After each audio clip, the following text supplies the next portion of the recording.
¿Qué tal a todos? Vamos a entrar de lleno en este análisis. Hoy vamos a desarmar uno de esos temas que nos tocan a todos, literalmente a todos, en algún momento de la vida. El dolor, la desconexión y cómo la verdadera vitalidad no viene de aislarnos, sino de todo lo contrario. Vamos a organizar las piezas de un rompecabezas histórico y metafórico para entender cómo superar el individualismo moderno. Es un cambio de perspectiva brutal. Así que, empecemos. A ver, piénsenlo un segundo. ¿Es el sufrimiento un castigo divino?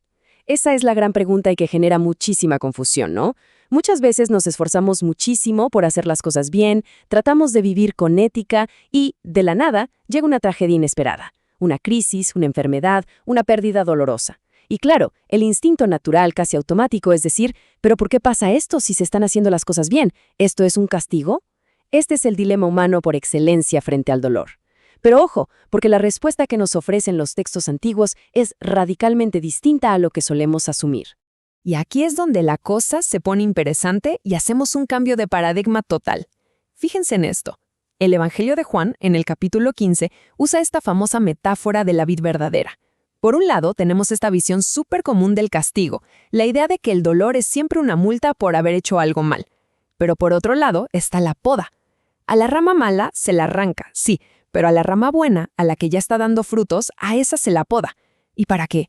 Pues para quitarle el exceso, para que pueda crecer con mucha más fuerza y dar frutos todavía mayores.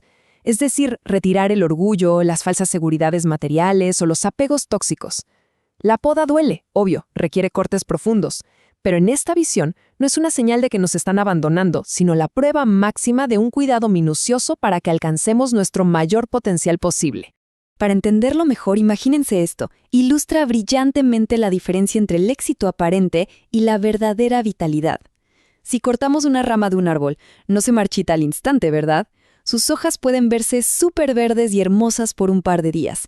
Y la verdad, en nuestro mundo moderno, esto se traduce en alcanzar un éxito puramente superficial, tener comodidades o que te aplaudan por fuera, pero arrastrando un vacío interno enorme. Es una ilusión de vida.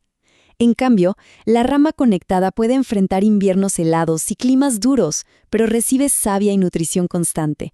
Está verdaderamente viva por dentro y eso es lo que le permite generar un fruto que permanece en el tiempo, mucho más allá de un éxito temporal. Ahora, si nos metemos a analizar a fondo estos textos antiguos, hay una palabra que salta a la vista y se repite muchísimo: permanecer. En el griego original, la palabra es menein. Pero ojo, no estamos hablando de hacer una visita casual, de estar cerquita o de pasar a saludar de vez en cuando. Menein significa literalmente incrustarse vitalmente y echar raíces profundas en la fuente. A nivel práctico y espiritual, este concepto sugiere que la vitalidad requiere un anclaje permanente. Y según el contexto histórico de la época, esta conexión se lograba a través de herramientas constantes, como la oración y los sacramentos. Sin esa profundidad, es simplemente imposible mantener la nutrición necesaria para seguir creciendo. Todo esto que estamos viendo desmantela por completo uno de los mitos más grandes de nuestra modernidad. Vivimos bajo un bombardeo constante de mensajes culturales que nos venden la autosuficiencia absoluta, ¿no? Ese discurso de todo está dentro de ti, no necesitas a nadie más. Y seamos sinceros, este paradigma del hiperindividualismo resulta ser sumamente agotador, porque nos obliga a cargar con todo el peso de la existencia totalmente solos. Pero entonces nos topamos con esta frase antigua: sin mí no podéis hacer nada. Destruye esa arrogancia moderna de un plumazo.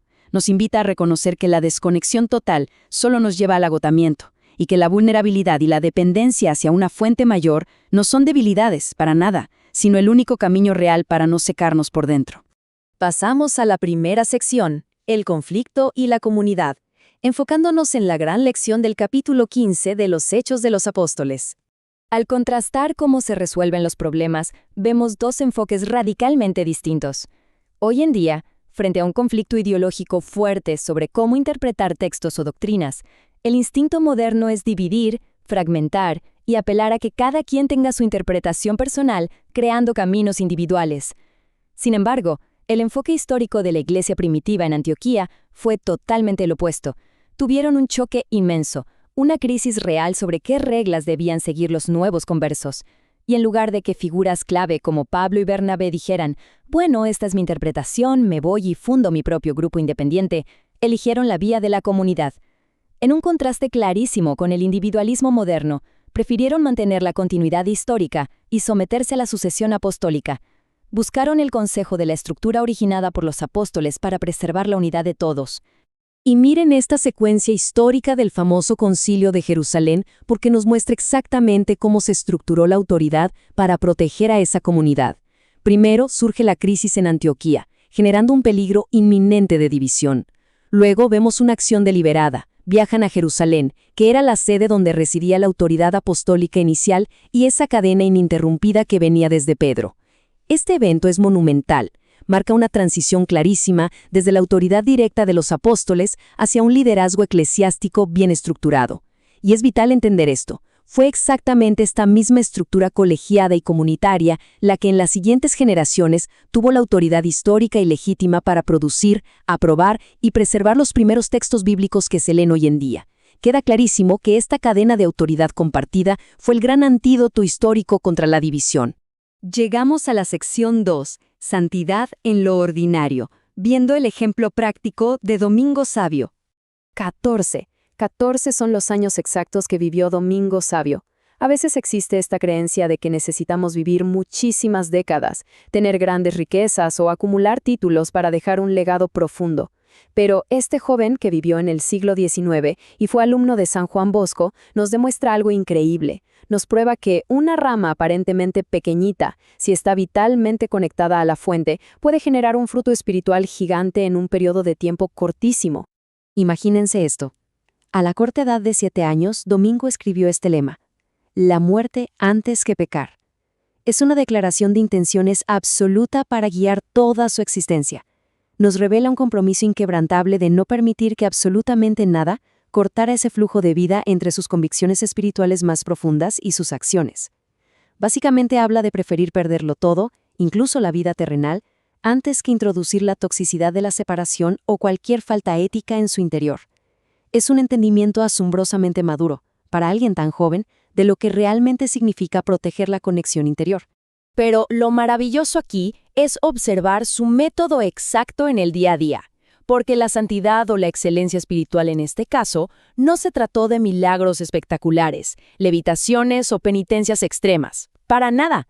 Su camino se basó en 3 acciones pero muy concretas. Realizar las tareas diarias y ordinarias con un estándar de amor y excelencia extraordinario, mantener una disposición constante de alegría frente a los demás y, de forma muy activa, frenar las peleas y evitar las conversaciones dañinas. Es un enfoque totalmente práctico, donde la verdadera grandeza se construye en los pequeños detalles cotidianos y en promover activamente la paz en la comunidad. Y así pasamos a nuestra última sección, aplicación práctica. 3 propósitos para permanecer unidos. Con todo lo que hemos analizado hoy, bajémoslo a nuestra realidad con 3 pasos secuenciales claros que podemos aplicar. Paso 1. Aceptar la poda. Cuando enfrentemos una época de dolor o mucha frustración, el cambio de perspectiva tiene que ser recordar que no es un castigo destructivo, sino que nos están eliminando los excesos para poder crecer más. Paso 2. Dedicar 10 minutos diarios de conexión silenciosa. Sin pedir nada, simplemente reconociendo nuestra dependencia hacia esa vitalidad mayor, dejando que las raíces se nutran sin esfuerzo. Y paso 3. Frente a las acaloradas discusiones que tanto abundan hoy en día, elegir evitar el veneno de la división. Optemos por ser nosotros quienes construyen puentes y priorizan la paz comunitaria por encima de ese deseo impulsivo de ganar siempre un argumento a gritos. Ya para cerrar este análisis, terminemos con una pregunta provocadora para llevarnos a casa. Para experimentar esa vitalidad verdadera, para no secarnos por dentro en la búsqueda de éxitos superficiales y para mantener una unión genuina a nuestras raíces y nuestra comunidad, siempre hay algo que debe quedarse atrás. Analicemos profundamente qué actitudes, qué apegos o qué orgullos nos están sobrando ahora mismo. ¿Qué exceso necesita ser podado en sus vidas para dar fruto en este preciso momento? Piénsenlo, porque solo permitiendo esa incomodidad inicial de la poda, vamos a abrir el espacio necesario para que nazca algo verdaderamente extraordinario. Nos vemos en el próximo análisis.